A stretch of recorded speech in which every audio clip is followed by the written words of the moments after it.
Have you ever said yes? Not because you wanted to, but because you were afraid of what would happen if you said no. Most of us have, and that right there is where the problem begins. We live in a world that celebrates the agreeable. We're trained to say yes, to be polite, to be liked, to keep the peace.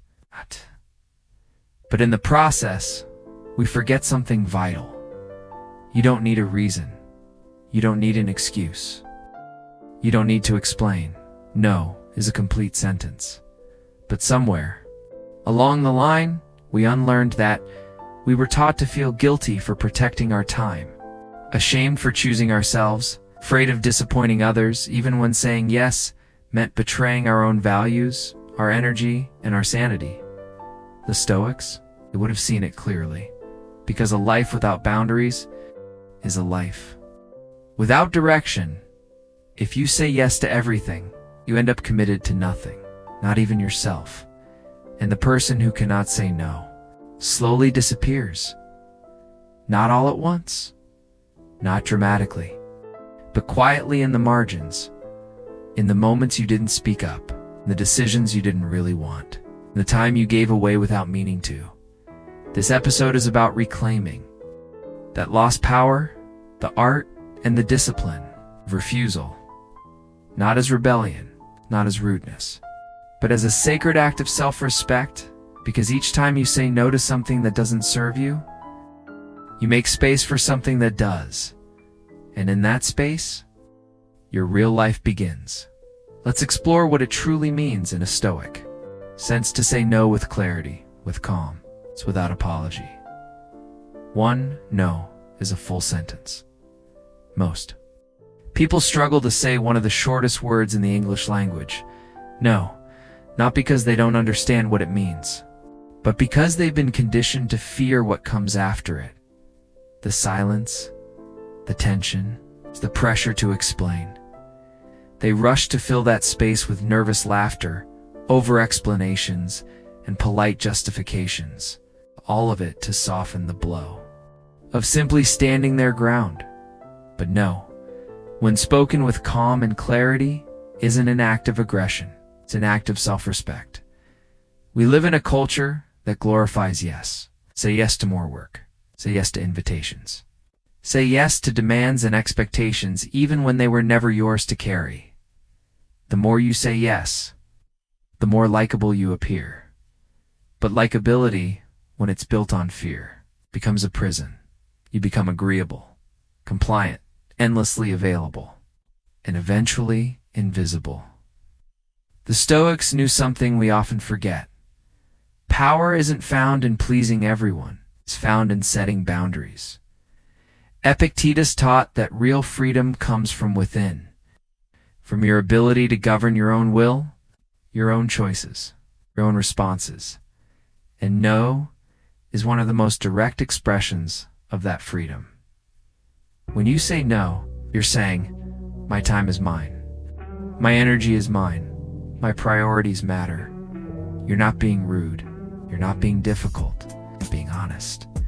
And in a world addicted to politeness and pretense, honesty can feel radical. But let's be clear, the real problem isn't how others receive your no. The real battle, it's internal. It's the guilt that follows. The fear of being misunderstood. The story your mind spins. They'll be upset. They'll think I'm selfish. They'll never ask me again. But pause. Really pause. And ask yourself, where do these stories come from? Who taught you that protecting your peace requires an apology? Children aren't born feeling guilty for saying no. They learn it. They watch adults over-explain, see people say yes when their eyes say no. They witness time sacrificed to avoid tension. They inherit the belief that self-worth is tied to how much you give away, and slowly they begin to associate no with rejection, with being bad, selfish, or hard to love. But the truth? No isn't a rejection. It's an invitation to live with clarity. To live with intention, consider this. Every time you say yes to something that doesn't align, you are, by default, saying no to something that does. Maybe you're saying no to your rest, to your focus, to your passion project, to your values. You trade little pieces of your life, your energy, your peace, for temporary comfort. For what? For approval? For avoidance? Hey, for keeping the peace with people who might not even notice you're burning out? But here's the hard truth. Saying yes out of guilt, it often leads to resentment, to burnout, to emotional fatigue, to a quiet inner voice whispering, "You're betraying yourself again." And that betrayal, it adds up.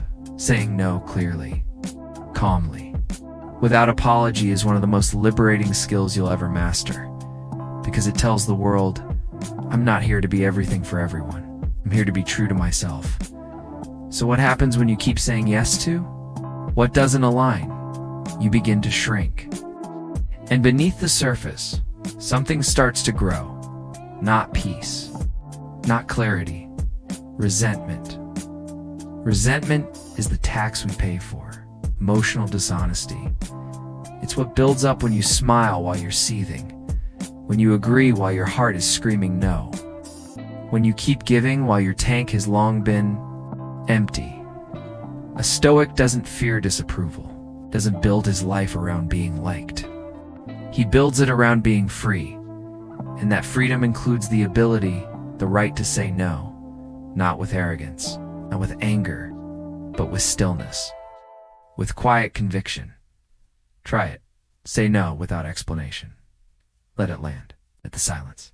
Hanged out at first, it'll feel uncomfortable, maybe even unbearable, but then something strange happens. It passes. People adjust. They don't fall apart. They either respect you more or distance themselves. But here's the key. You remain intact. And that's what really matters. You don't owe anyone your justification. Not to strangers, not to colleagues, not even to family. Your life is not a customer service hotline. You are not required to take every call, respond to every request, or fix every crisis that shows up in your inbox. You are required first and foremost to live in alignment with your values. That's your real responsibility. So start practicing, say. It's simply, no thank you. No, that's not for me. No, I'm not available. And then, stop. Let it breathe. Let the words exist without cushioning them, without rushing to ease the tension. Because that pause, that silence, it's your boundary. It's your signal of self-respect. It's the moment you reclaim your direction. The person who can say no calmly, clearly, and without guilt. That's the person who owns their time, their energy. Their path to boundaries protect purpose. Now imagine this. You have something precious. Your purpose, your vision, your peace. It's like a rare treasure, a fragile gem, and you leave it out in the open. No lock, no wall, no structure around it. Anyone, anytime, can just walk in and take what they want. What happens? It gets trampled. It gets scattered. Eventually it disappears. That's how most people treat their time, their attention, purpose. And then they wonder why they feel drained, distracted, directionless. But the truth is simple. Your purpose cannot survive without boundaries. Boundaries aren't walls meant to isolate. They're structures designed to protect what matters within. They are the invisible architecture of a meaningful life. They keep your focus safe from distractions, your peace safe from chaos, your energy safe from people who pull without ever giving back. The Stoics knew this intuitively. Marcus Aurelius, Emperor of Rome, reminded himself in meditations daily that he did not have to respond to everything that called for his attention. That some things, though loud, were not worthy of his response. That wasn't cold. It wasn't neglect. That was wisdom. It was the disciplined act of protecting his mission, his clarity, is sanity. But in today's world, we act like boundaries are optional. We wear busyness like a badge of honor, confuse being available with being good. We say yes to everything and wonder why we're never available for what actually matters. We think being nice means being constantly accessible, when really, it just makes us scattered, stretched thin, disempowered. So ask yourself, what are your boundaries protecting right now? Are they protecting your focus so you can work deeply without interruption? Are they protecting your mornings from being hijacked by emails, noise, and other people's agendas? Are they protecting your emotional bandwidth from those who constantly take but never pour back? Or have you allowed your life to become an open-door policy where anyone can walk in anytime with anything? Here's a truth we often forget. Purpose is fragile. It's not a wildfire that keeps burning no matter how distracted you are. It's more like a candle flame. It needs stillness. It needs shelter. It needs your attention. And boundaries. They are the glass around that flame. Without them, your vision flickers, then fades. Without them, you lose clarity. You lose direction. You start chasing everything and arriving nowhere. You end up exhausted, without even knowing why. But when you create boundaries, firm, kind, clear, you're not being harsh. You're being responsible. Responsible for your goals. Responsible for your well-being. Responsible for your future. Because no one will guard your energy if you don't. So, you draw clear boundaries and protect what matters. You're not being harsh. You're being honest. And when that honesty is rooted in inner strength, it becomes one of the most liberating forces in your life. But what does this actually look like in everyday life? It's not about dramatic declarations or rigid routines. It's about small, steady acts of alignment day by day. It looks like blocking out quiet time for reflection and refusing to let it be shattered by every beep, buzz, or blinking screen. It looks like putting your phone on Do Not Disturb after 9 p.m., not because you're ignoring people, but because your rest, your recovery is sacred. It looks like choosing not to engage in arguments that spiral into dead ends. It's not because you're afraid of confrontation, but because your peace matters more than being right. It looks like saying no to exciting but distracting opportunities, projects that pull you away from your deeper mission, no matter how tempting they sound in the moment, because boundaries aren't just defense, they're direction. They're the daily expression of your long-term vision. Every time you set one, you're saying, this is where I'm headed. And I'm not willing to sacrifice it for temporary approval. And yes, let's be honest, some people won't like it. They'll push back. They'll try to guilt you. They might call you cold, distant, or even selfish. But remember, the Stoic doesn't adjust his compass to please the crowd. He moves with purpose, not popularity. He knows that clarity costs something, but confusion costs everything. So ask yourself honestly today, if I truly honored my purpose, what would I start saying no to? Because the space you create by saying no is the space where your best work, your deepest peace, and your truest self can finally breathe. 3. People-pleasing poisons potential there. It's a silent addiction that almost no one talks about, not to substances, not to social media, but to something far more subtle, approval. We spend years, sometimes decades, trying to be liked, to be accepted, to feel safe in the eyes of others. We learn to read the room, to adjust our tone, and truth to mirror the mood. To nod when we want to shake our head, not because we lack intelligence, but because we fear disappointment. And here's the cost we rarely count. When you live to please others, you slowly abandon yourself.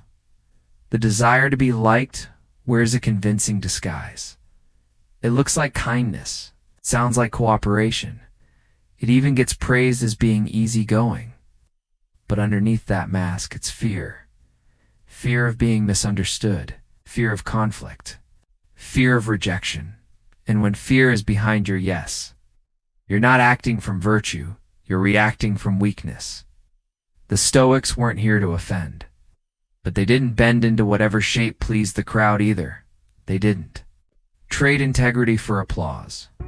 They lived by principle, not popularity. Epictetus once said, "If you want to improve, be content to be thought foolish and stupid." Why? Because real growth demands focus, and focus demands boundaries and people-pleasing.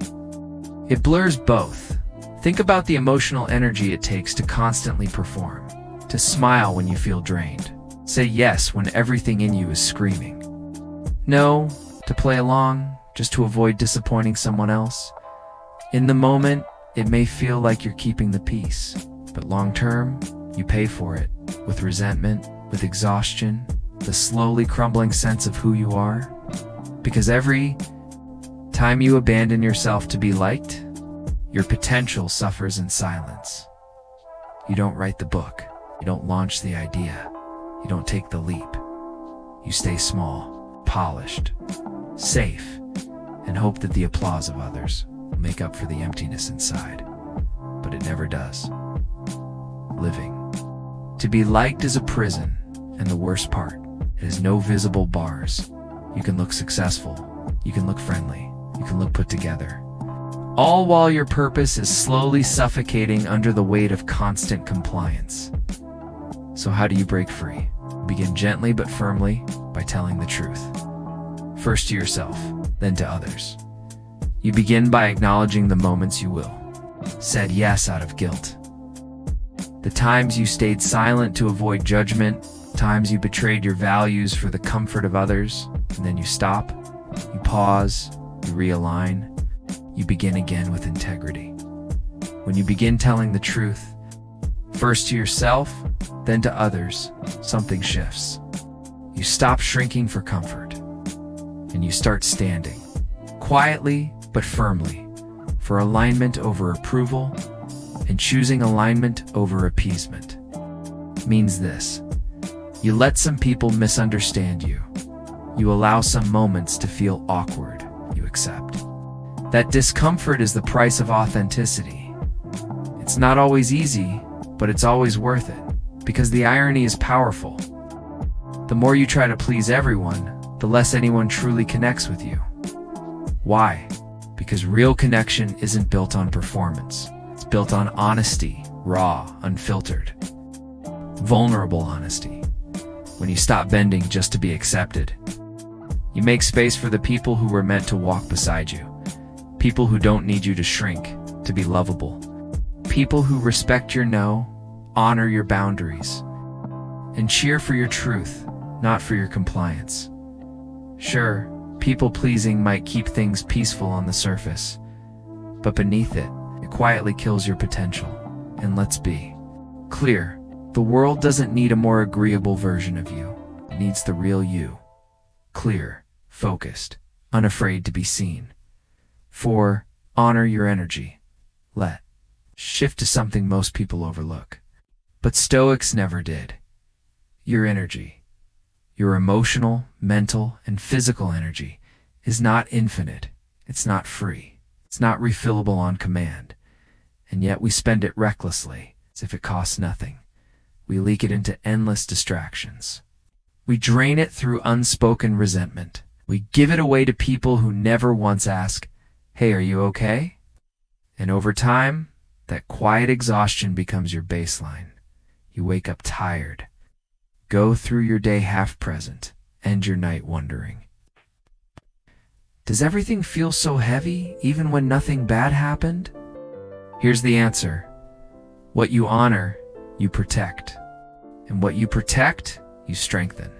So if your energy really matters to you, not just as a battery for productivity, but as the foundation of your inner peace, then you must start treating it as sacred.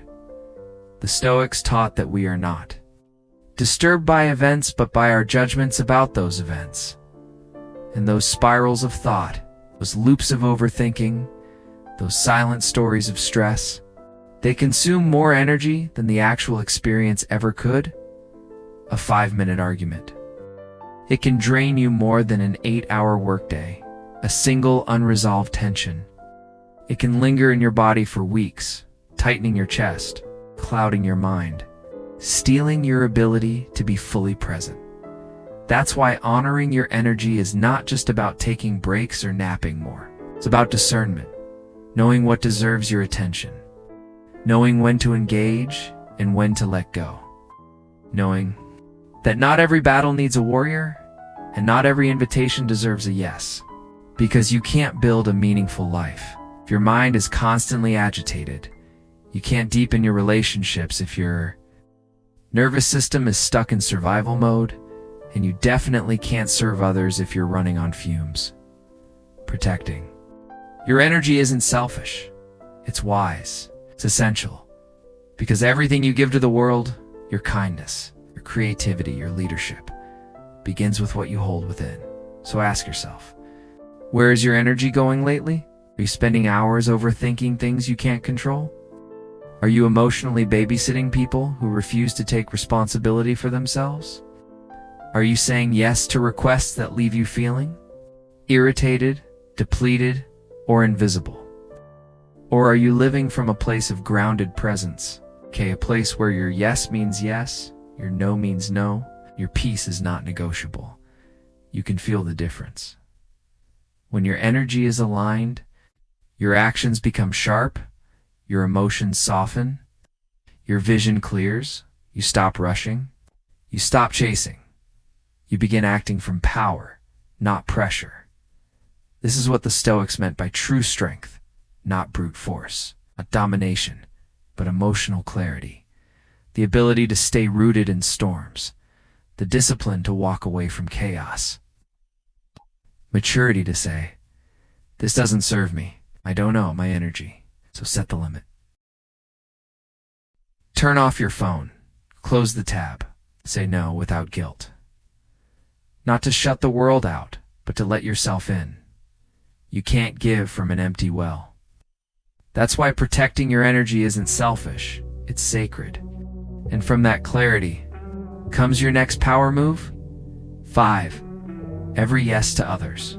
The no to yourself on the surface saying yes feels kind, feels generous. You agree to help. You take the extra call. You say, sure, I can do that, even when you're bone tired. But what if that yes is slowly costing you more than you realize? Because over time, these little yeses spoken out of guilt, fear, or habit begin to accumulate, not in dramatic explosions, but in something far more dangerous, slow erosion. You lose your mornings, you lose your focus of your goals, and eventually, you lose your peace. And the worst part, you don't even realize it's happening. Not until one day you wake up exhausted and wonder where your clarity went. The truth is brutal, yet simple. Every time you say yes to something that doesn't deeply align with who you are, you're saying no to something that does. And often that something is you, your well-being, your rest, your unfinished book, your forgotten dreams, the gym session you skipped, the quiet you needed, the soul work you delayed again. We like to pretend that saying yes is always a virtue, generosity. Without boundaries becomes self-abandonment. The Stoics saw through that illusion. They never gave from compulsion. They gave from alignment. They helped because it made sense, not because they feared judgment. Marcus Aurelius never praised self-sacrifice for applause. He spoke of duty, clarity, and self-command. And there's a world of difference between helping because it's right and helping because you're afraid to disappoint. So let's make this real. Think back to your last 5 yeses. Be honest. Were they spoken from your truth or whispered from fear? Fear of being judged, fear of looking lazy, fear of seeming rude or ungrateful. Was your yes an empowered choice or a conditioned reflex? That inner voice that whispers, if I say no, they'll be disappointed. ... That's not your higher self. That's your old programming, and it's dangerous because it turns your life into a long, exhausting list of obligations. Instead of a meaningful mission, ask yourself this: who are you building your life for? Because every yes is a brick laid in the foundation of your daily reality, and enough misplaced bricks, your life starts leaning in a direction you never chose. You'll wake up weeks, months, even years later, buried beneath expectations that were never yours to carry. The Stoic understands something most people forget. Time isn't just money, it's life. Your most sacred resource isn't something you can earn back. So each yes you give is an investment. And not just of time, but of your energy, your presence, your attention. So be mindful, you wouldn't give your money to every street vendor. Why give your mind, your hours, your purpose to every inbox ping, every meeting, every emotional plea? Saying yes should be a sacred act. It's not something you do on autopilot. It should come from clarity, from principle, from a deep sense that says, this truly matters to me. Not from guilt, not from pressure, not from the fear of being misunderstood. And here's the powerful truth. Every yes you speak out of fear teaches the world how to treat you. You say, my time is flexible. My peace can wait. My priorities aren't urgent. Is that really the message you want to send? So flip it. Let your yes be rare. Let it be powerful. Let it reflect your values, not your fears. And let your no be just as sacred. Spoken with calm, without apology, without shrinking. Because when you start protecting your time, your life begins to change. You start building, not reacting. You start moving forward, not spinning in circles. You stop being pulled in all directions and start being pulled towards something that shift. That's where your real life begins. 6. Say no early to avoid resentment tanned if you don't. Say it early if you delay it, avoid it, or sugarcoat it. Resentment doesn't knock loudly, it creeps in silently and builds a home where your boundaries should have been. When you say yes too quickly, you often say no too late, and that no is usually to yourself. That's why it matters to catch the tension early. 6. Say no early, before resentment moves in. Resentment rarely shouts. It doesn't storm in with anger or slams doors. It creeps, quietly, patiently. It shows up as a tightness in your chest, as unexplained exhaustion, as tiny irritations that seem irrational. But keep building. You shrug them off. I'm just tired. But it's more than tired. It's the cost of constantly overriding yourself. And by the time you realize what's happening, the damage is done. Not just in your relationships, but in the most important relationship of all, the one you have with yourself. Because deep down, you knew you didn't want to say yes. You felt the hesitation, the tiny voice that said, this doesn't feel right. But you said yes anyway. Why? To avoid discomfort, to be polite, to not make things weird, to keep the peace at any cost. And now, you're paying for it. That's the thing about saying yes too quickly. It usually leads to saying no too late. No to your own needs. No to your own time. No to your own peace. You trade something sacred for approval that's temporary and often unspoken. Stoicism teaches us to pause, to respond, not react. Act. To listen to that internal dissonance, not ignore it, because that unease, that tug in your chest or twist in your gut, it's not weakness, it's wisdom. It's your inner compass, trying to protect you. But when you mute that signal just to be nice, you create inner conflict. And inner conflict always finds a way to surface, usually as outer resentment. Imagine this. Every time you say yes to something that doesn't align, You create an invisible contract. It's not just with the other person, but with yourself. But it's a false contract built on dishonesty, self-abandonment, and silence. You show up, but not fully. You help, but with tension in your jaw. You smile, but it's hollow, and eventually the other person senses it too, even if they can't put it into words. This is the cost of fake harmony. And this is why learning to say no early is a gift. Saying no early protects your energy. It protects your time. But most of all, it protects your self-respect. Because every honest no is an act of alignment.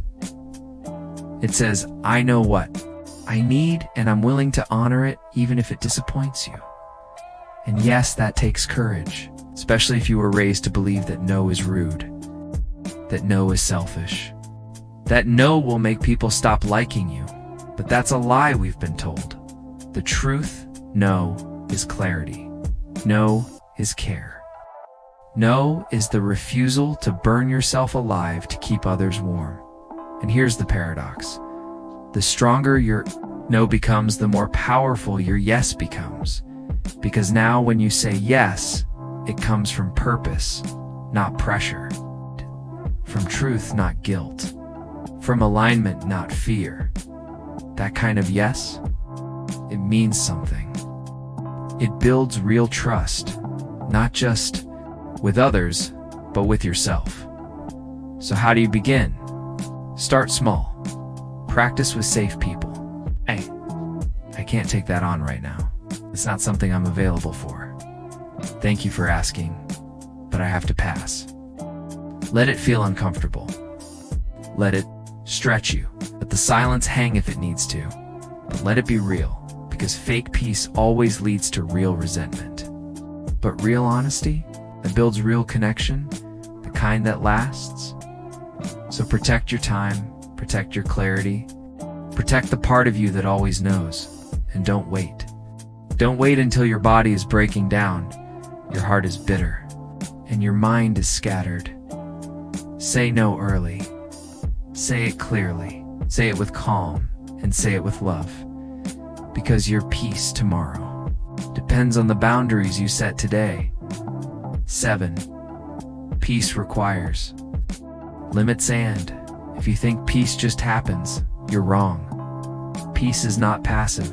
It's not what's left when the noise disappears. It's what you build. One decision, one line, one no at a time. You don't build peace by letting everything in. You build it by learning to say no, clearly, calmly, and without guilt. Because without boundaries, peace isn't peace. It's just silence. It's waiting to explode. True peace is not about smiling while drowning. It's not about staying quiet while others rearrange your life to fit their chaos. That's not peace, that's suppression. And here's the truth. No one likes to say out loud, suppressed emotions don't dissolve. They ferment. They build slowly, like pressure behind a dam. You hold it in, until one day it breaks. A peaceful life is not an open field where anything or anyone can wander in. It's not a doormat. It's a garden, cultivated, intentional, fenced, and that fence, that's your boundaries. Without them, your internal garden becomes a freeway.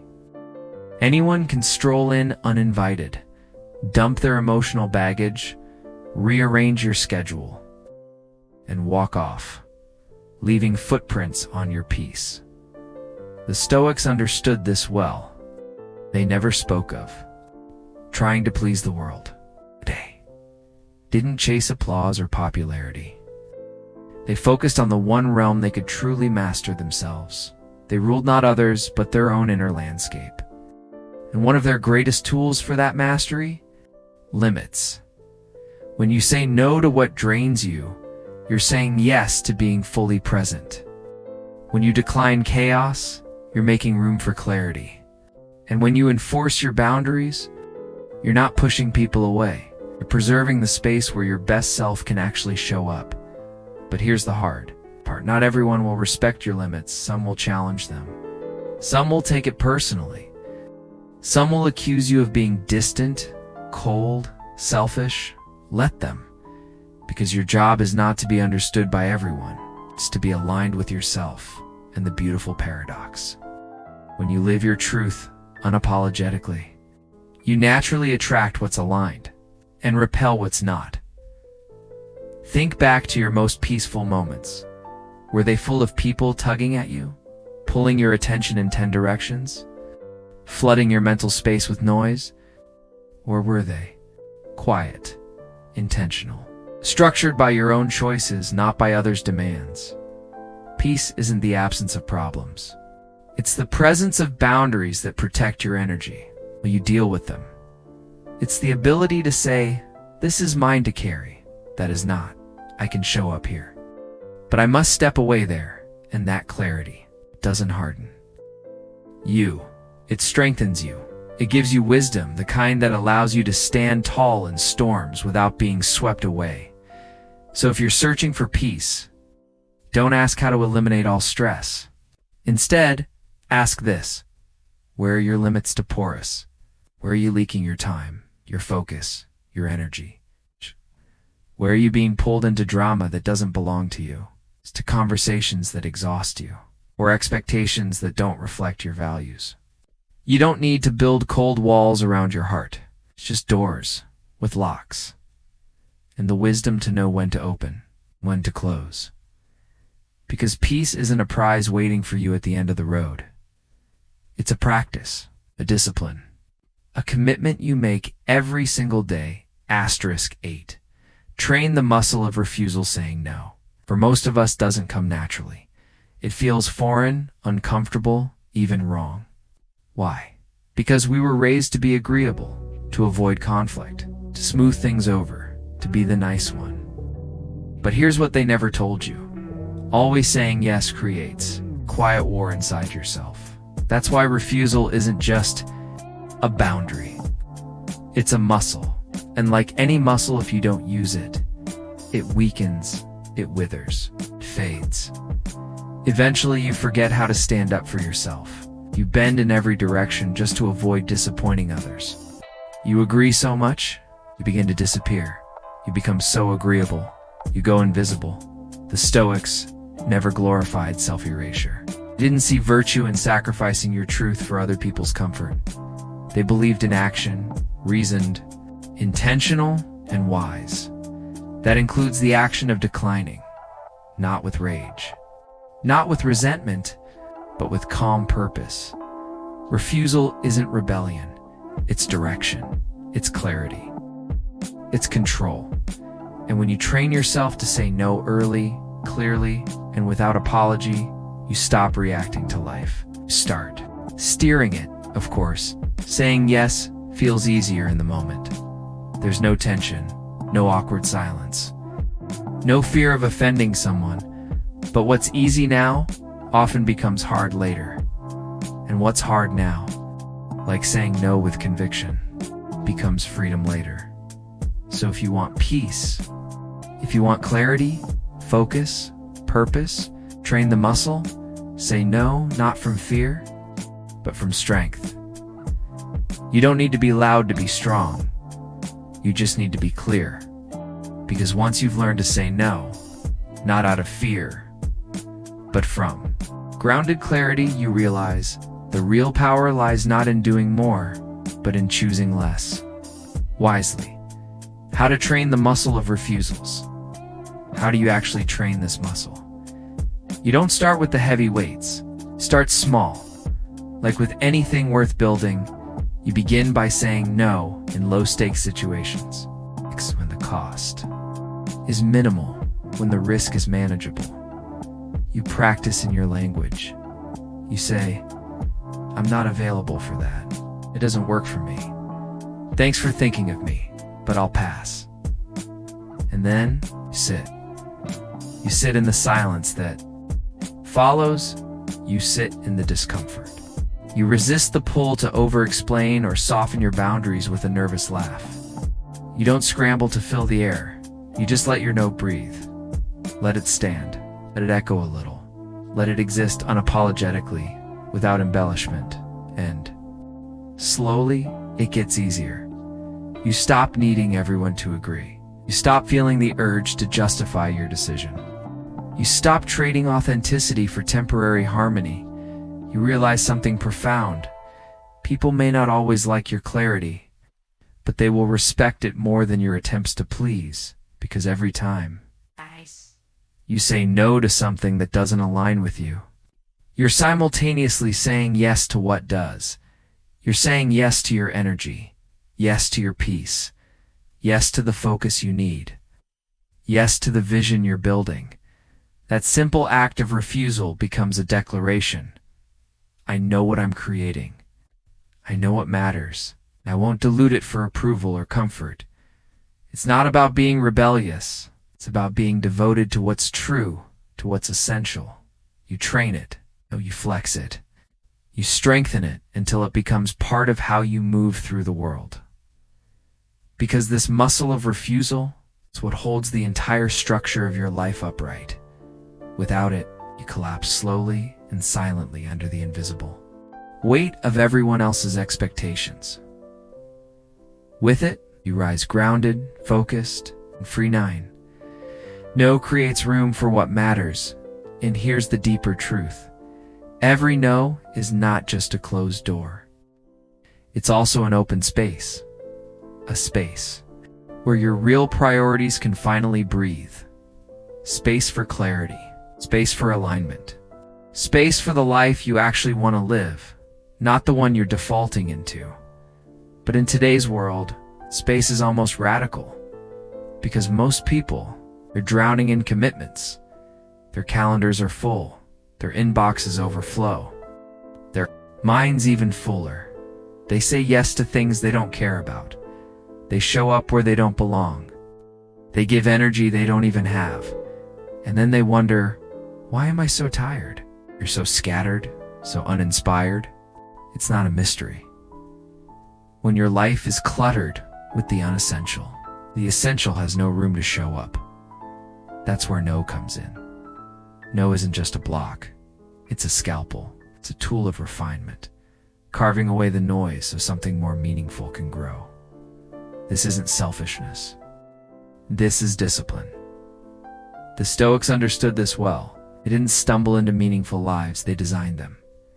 Epictetus once said, "First say to yourself what you would be, then do what you have to do." But doing what you have to do means also knowing what you should not do, and having the courage to cut it away. Because every time you say yes, you're spending something. Time, focus, energy. And if you're saying yes unconsciously, you're leaking those resources. You're draining what was meant for something far more valuable, something that could actually move you forward. And here's the quiet tragedy. The things that matter most, they don't scream for attention. They wait. They wait in the background for stillness, for space, for silence. But if your life is too loud, too full, too fast, you'll miss them. You won't hear the book that wants to be written.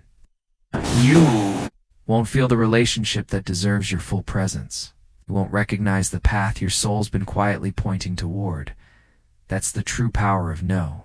It creates stillness, breathing room, clearing so your inner voice can finally speak. And in that space, your values rise to the surface. Your vision sharpens. Your energy stops scattering and begins focusing like light through a lens. So ask yourself, honestly, what's crowding your life right now? What have you said yes to that you no longer feel aligned with? What is silently eating away your peace, one polite nod at a time? Because here's the truth. You don't need more hours in the day. You just need to protect the hours you already have. And sometimes that starts with a single, powerful word, no. When you start saying no with clarity, your life starts saying yes to peace. Sometimes that single word is all it takes to begin again on your own terms. 10 no creates room for what matters, so let's ask the question that most people avoid. What are you still carrying? That was never yours to hold? What projects are you maintaining out of guilt? What relationships are you keeping out of? Habit. What roles are you still playing just because you're afraid to let them go? Sometimes, it's not the big burdens that wear you down. It's the invisible weight of obligations you never questioned. And the truth, what you tolerate, becomes your reality. Every time you say yes to something that drains you, just to avoid conflict, discomfort, or disapproval, you reinforce a version of your life that isn't yours.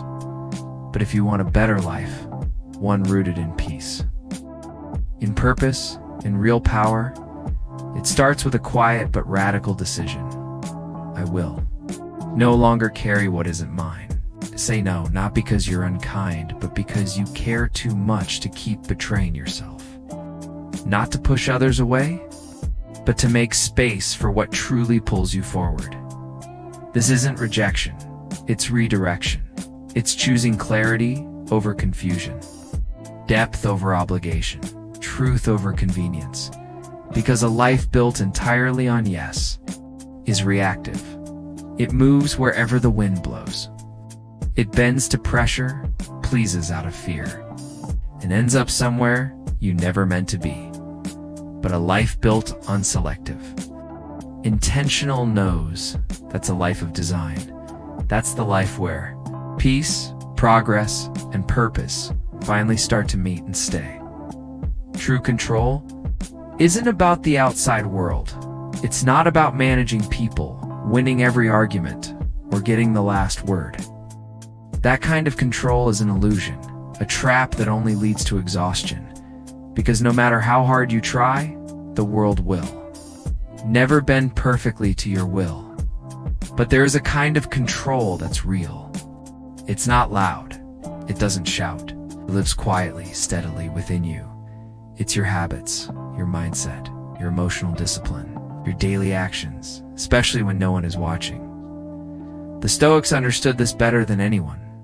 They didn't chase influence over others, they built mastery over themselves.